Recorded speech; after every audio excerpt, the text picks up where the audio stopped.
November 24, 1944, Saipan, Mariana Islands.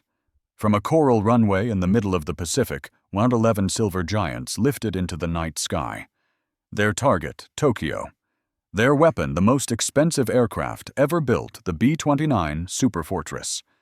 But what began as a single bombing mission would soon ignite an inferno that turned entire cities into ash.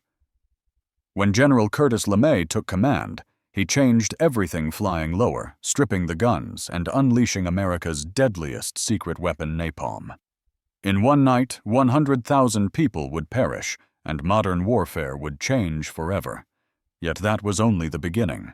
To watch the full story of how the B-29 campaign brought Japan to its knees and redefined the future of war, click the link below.